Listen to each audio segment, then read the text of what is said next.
Considering the levels of organization that are relevant to the human body, we want to start with the chemical level of organization, which would be the lowest or simplest level from which everything else is composed.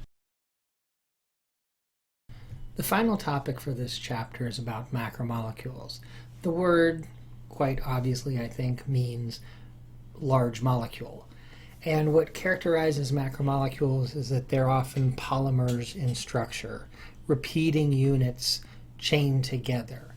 And in fact, if we go back to thinking about the chemical reactions that we talked about earlier, dehydration synthesis reaction is just there to put individual units together. If we do that over and over again, we'll build a polymer. And hydrolysis is used to break those polymers down into smaller and smaller units.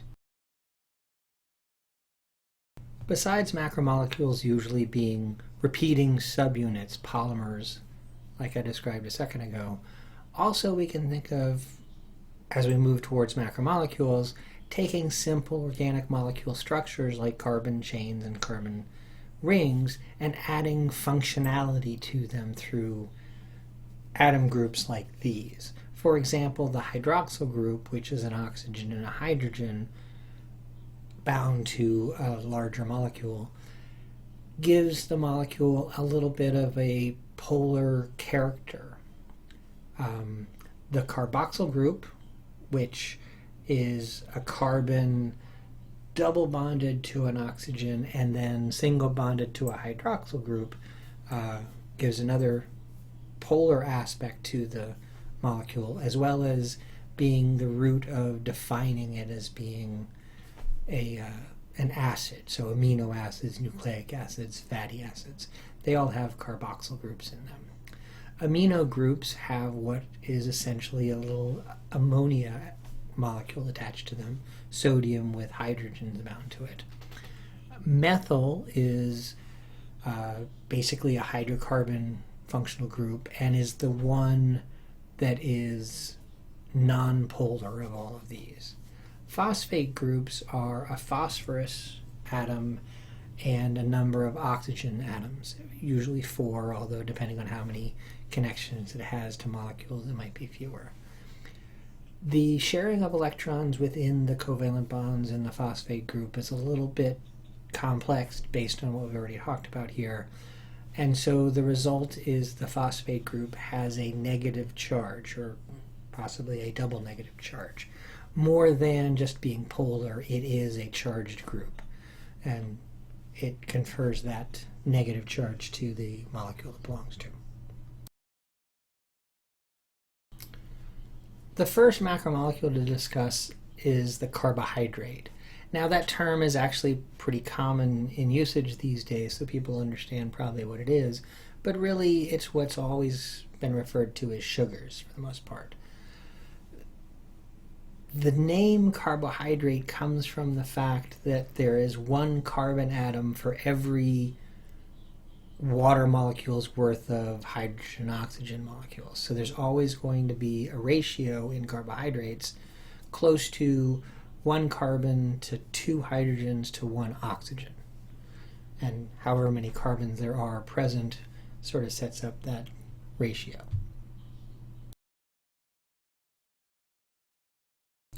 These are all examples of simple sugars or monosaccharide carbohydrates. The 3 at the top, glucose, fructose, and galactose, are all 6-carbon sugars, and the 2 at the bottom, deoxyribose and ribose, are a couple of examples of 5-carbon sugars. The monosaccharides, glucose, fructose, and galactose, are the ones that we see most often in nutrient-sourced carbohydrates. They all have the exact same chemical formula. They are C6H12O6, which is just that ratio I mentioned earlier, times 6 for the 6 carbons present. What makes them different is how those 24 atoms are arranged. And there are some differences. The most obvious in the picture here is that fructose has a 5-sided ring structure, while glucose and galactose both have 6-sided ring structures. The differences between glucose and galactose are subtle, but they are there. They are different molecules. Down at the bottom, deoxyribose and ribose are actually very, very close structured sugars, and you might kind of pick up on the relationship between them. They are sugars that are related to the structure of RNA and DNA. The D in DNA stands for deoxyribose. The R in RNA stands for ribose. So those are specifically the variations on those five-sided or five-carbon sugars that are found in the nucleic acids.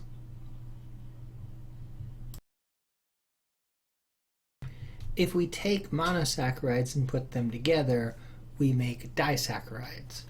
So these three disaccharides, sucrose, lactose, and maltose, are combinations of the three monosaccharides that have 6 carbons in each.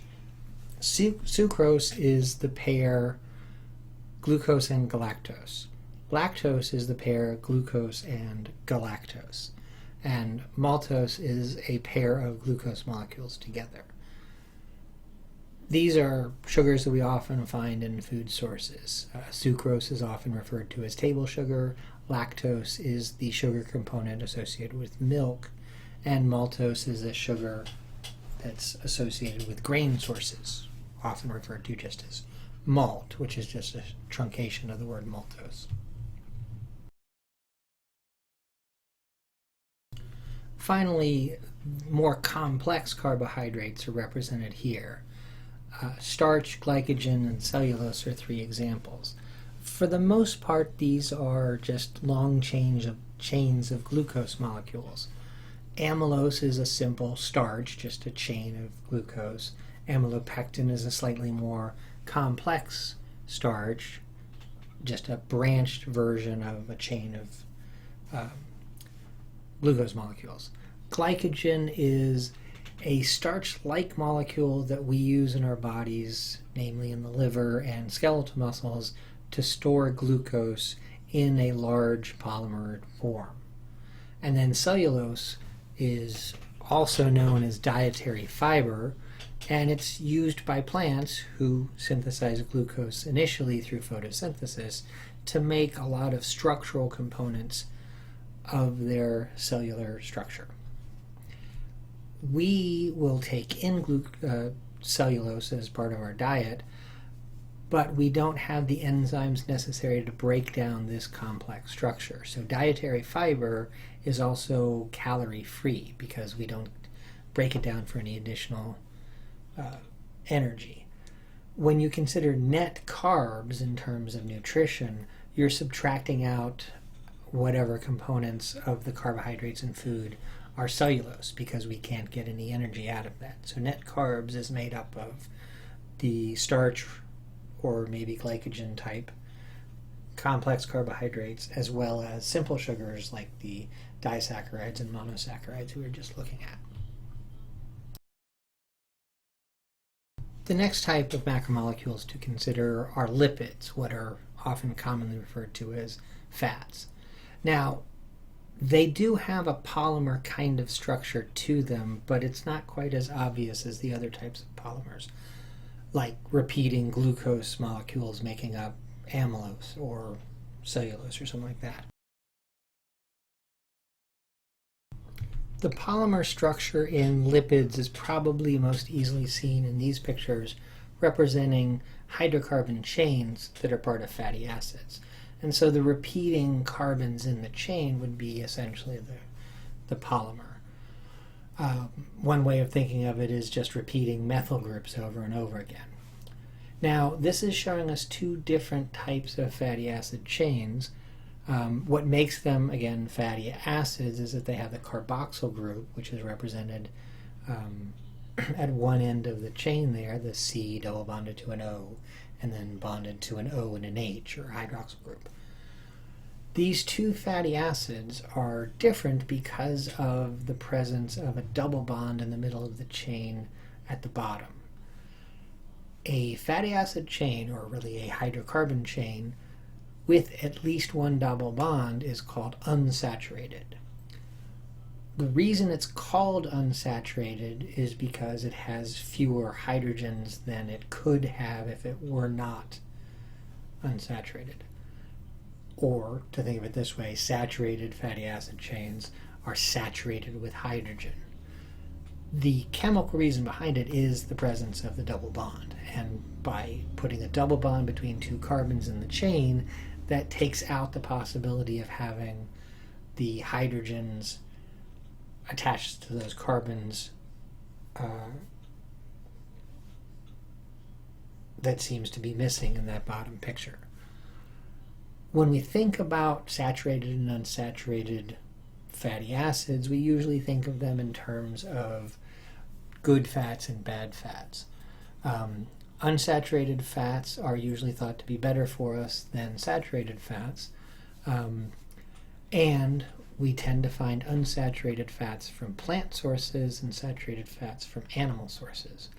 Because of that double bond, which puts a little bend or kink into the hydrocarbon chain, unsaturated fats are liquid at room temperature. They can't quite mesh together quite as much, so they remain in a fluid sort of state.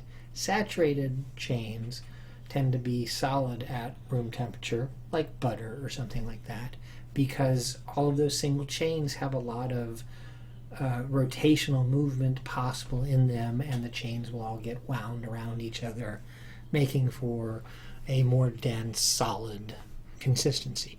Now, it's not solid like a metal, but it is solid at room temperature. What we think of as fats are generally triglycerides. Those are three fatty acid chains that have been connected to a glycerol molecule. The connection is done through a dehydration synthesis. So in this picture you see an H from the glycerol and the OH off of the carboxyl end of the fatty acid come out as a water molecule. And since that reaction happens 3 times for the triglyceride, we see 3 water molecules removed there at the end. In fat tissue, the cells that are storing fat are storing it in this form. It's an efficient way of storing hydrocarbon chains. When we need to use lipids in a different way, we can break down triglycerides through hydrolysis and repurpose the fatty acid chains however we might use them, which is a fairly complex thing to say. Actually, there's a lot of things that we do with lipids, but this is the primary form that we see them stored in our body, and in most fatty foods it's going to be something along these lines if it's not simple fatty acids like in an oil or butter type of situation. These are 3 examples of more complex types of lipids. There are phospholipids, which are essentially diglycerides, a triglyceride with one of the fatty acids removed, and then attached to a phosphate-containing head, which is very, very polar, meaning that it has the properties of polar molecules. The second one is cholesterol, which is probably pretty well known in general as a component of diet and related to cardiovascular disease, but it's an essential kind of lipid that we have in our diets that's the basis for making a whole host of molecules in our body, such as steroid hormones like testosterone or the estrogens, or cortisol or progesterone. Those types of molecules are all derived from cholesterol. It's also an important player in the cell membrane. And then finally at the bottom, those are prostaglandins, which are lipid-derived molecules that are used for signaling also. Prostaglandins are probably best known as being a player in what aspirin and related drugs are going to affect. Prostaglandins are a signaling molecule for inflammation, mostly for the pain associated with that, such as in arthritis. Aspirin blocks the activity of an enzyme that produces prostaglandins. There are also prostaglandins made in the lining of the stomach, helping to protect ourselves against our own stomach acid, and so one of the side effects of taking aspirin and related drugs like ibuprofen is the possibility of damage to the stomach lining, because it takes away the possibility of buffering from the secretions in the stomach. This image is actually coming from the next chapter, but I just want to come back to talking about phospholipids for a second. The fatty acid portion of the diglyceride structure that's the basis for a phospholipid is hydrophobic. Hydrocarbon chains are by definition hydrophobic because that's a nonpolar covalent bond. The glycerol molecule and then the phosphate and other components of the head group are hydrophilic because they're made out of polar bonds and accompanying structures. This gives this type of lipid a very unusual characteristic. Generally speaking, lipids, since they're based on hydrocarbons, are going to be hydrophobic, meaning that they don't like water. They don't dissolve in water very well. But because phospholipids have a hydrophobic and a hydrophilic component, they have a dual purpose. They make up membrane lipids. The hydrophilic head is exposed to the water, and the hydrophobic tails are tucked inside. Membranes are phospholipid bilayers, so the hydrophobic tails from two layers are arranged in the middle, and the hydrophilic heads of the two layers are on either side.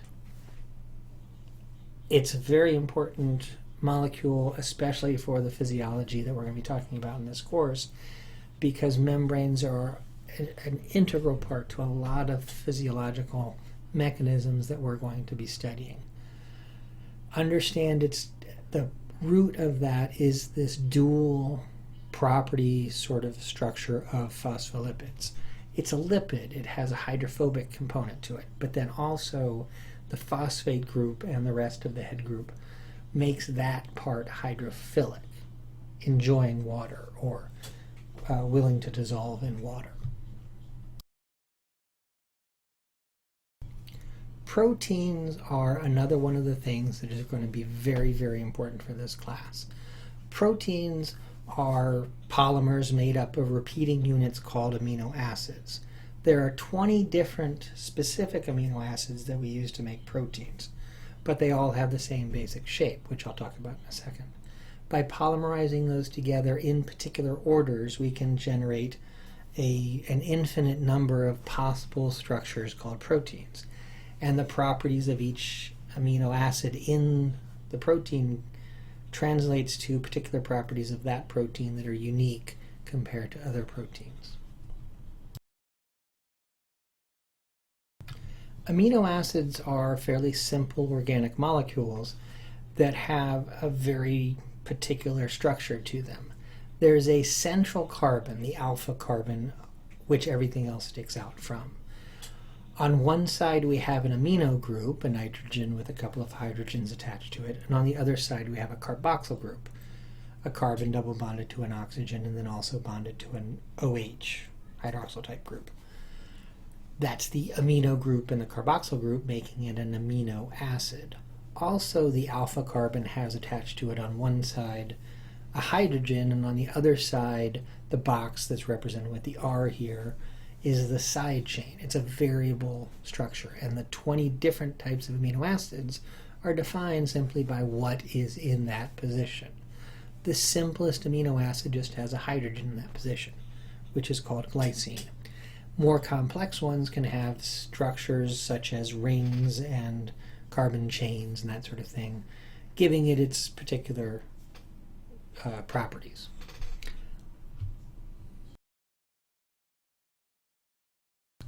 To make a polymer that's going to grow to be a protein, individual amino acids are joined together through, again, a dehydration reaction.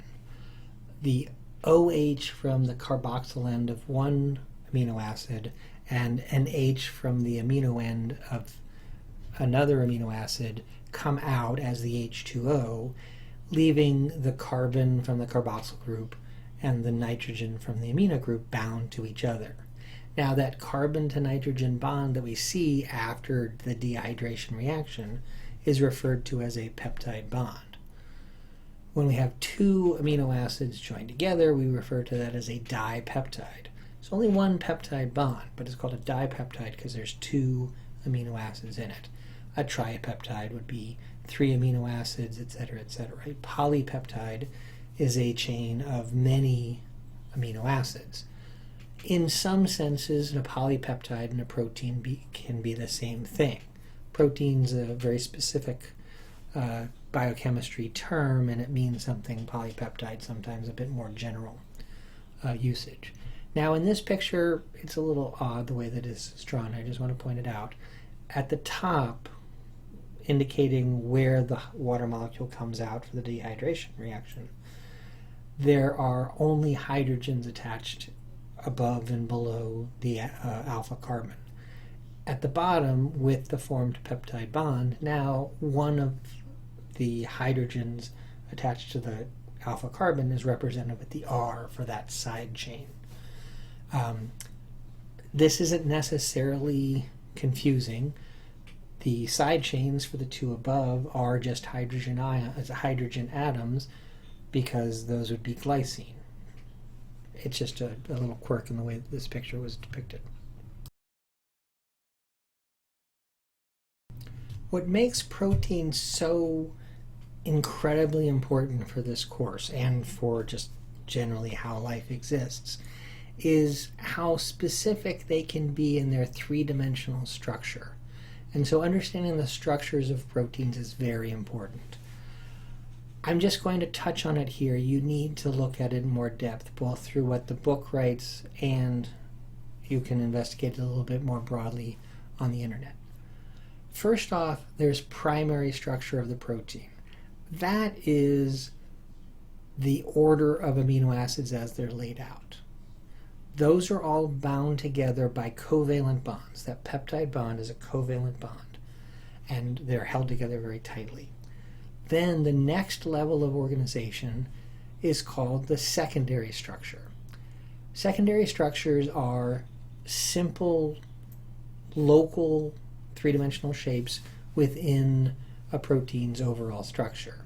There are several different types of secondary structures. The two represented here are an alpha helix, which is a corkscrew kind of shape, or the pleated sheet, which is a relatively flat region. It's called pleated because it actually does kind of bend back and forth, but if you take a piece of paper and bend it back and forth and lay it out, it might be a little bit thicker than it originally was, but it'll still be relatively flat. Then if we consider all of those local structures together, and even ones that don't fall into a specific type like a helix or a sheet, but just random bends and that sort of thing in the chain, all of that together for a single polypeptide chain is referred to its tertiary structure. Tertiary meaning third level. For some proteins, that's as complex as they get. They are only a single polypeptide chain, so they have primary, secondary, and tertiary structure to them. However, some proteins are made up of multiple subunits, multiple polypeptide chains that come together. That's referred to as quaternary structure. The example given here is the protein hemoglobin, the oxygen-carrying protein found in red blood cells. The tertiary structure picture here is a single subunit of the hemoglobin molecule. If 4 subunits come together, as they assemble into the overall hemoglobin molecule, that's quaternary structure. Quaternary structure isn't necessarily present in all proteins, only in proteins made up of multiple polypeptide chains, subunits. So it's seen there. Secondary, tertiary, and quaternary structure are largely held together by those weak attractions that I mentioned earlier, called hydrogen bonds. The dotted lines that you see, especially in the secondary structure pictures, are representing those hydrogen bonds. Hydrogen bonds, being weak, can be manipulated. The easiest way of breaking hydrogen bonds is introducing heat. If you heat up a protein, you will break all those hydrogen bonds and you'll lose the secondary, tertiary, and quaternary structure of the proteins. You are very familiar with an example of this. Cook an egg. The white part of the egg, before it's cooked, isn't actually white, it's clear. But what it is it's a protein-rich solution, and that's why it's kind of gloopy and thick.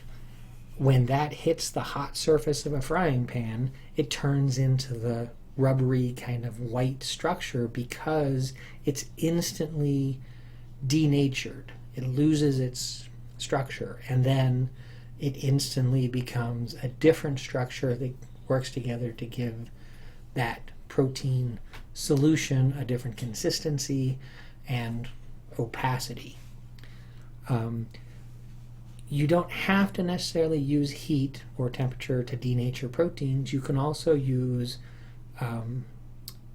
charged particles. So if you change the pH of a solution where a protein is found, it will also denature in that environment. A very good example of that is in your stomach. Stomach juices are very acidic, and that helps to denature proteins, losing their quaternary, tertiary, or secondary structure so that enzymes can get in to break down the primary structure. Denaturation will not affect primary structure at all. It doesn't affect covalent bonds, but it will make it possible for enzymes to get in there and take the protein apart in your stomach as you're digesting your food.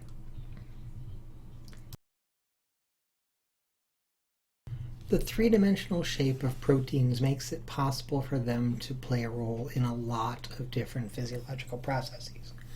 This picture represents one. Not all proteins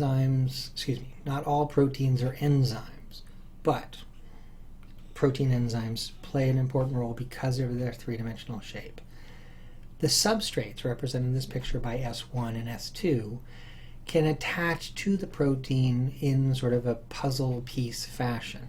The round tab of S1 fits into the round part of the enzyme's active site, and the pointy tab of S2 fits into the pointy part of the enzyme's active site, so that it brings them together in a very particular way. When those two products are brought that close together, the activation energy to make a reaction of them is significantly lowered, and it makes it possible for the reaction to take place. The enzyme that lets go of the new product, the S1 and S2 substrates have been chemically bound together. The enzyme, however, at the end of that looks exactly like the enzyme at the beginning. Just its three-dimensional shape brings the pieces together so that they can react. And then when it lets them go, it's ready to do the whole thing all over again. Proteins are also involved in other things that shape is very important. One that we'll deal with quite a bit in this course is how proteins interact with other molecules to carry them or bind to them or something like that.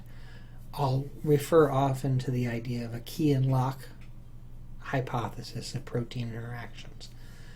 A key fits into a lock because of the very, very particular shapes of those two components coming together. If the key is not quite the right shape to fit in the lock, it's not going to work.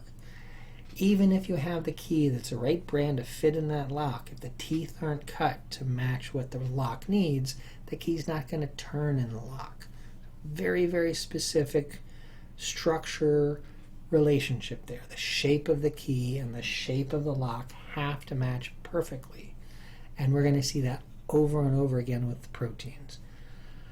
For example, when a hormone binds to its receptor, making something happen, like insulin telling cells to take up sugar from the blood, it happens because the insulin molecule and the insulin receptor match each other perfectly in three-dimensional shape, like a key and a lock.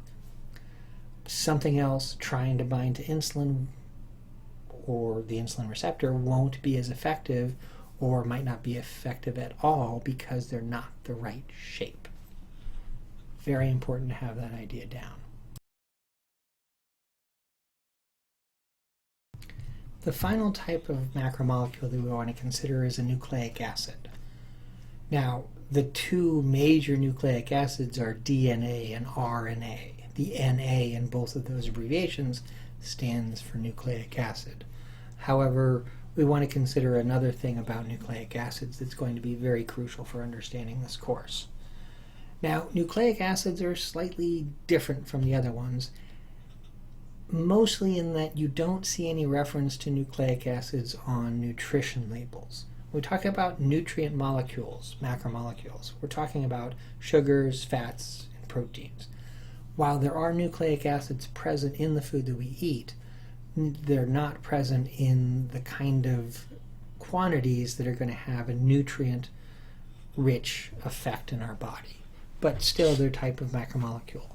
And they're very important in the sense that DNA is a nucleic acid, as being the information source of what's taking place in our bodies.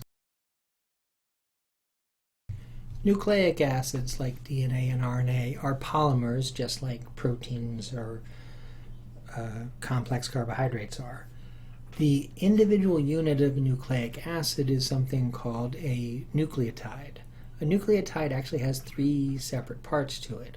One of those is a pentose sugar, a 5-carbon sugar. Actually, we saw them already, deoxyribose and ribose, from DNA and RNA, respectively. Notice that there is a typo in the book here.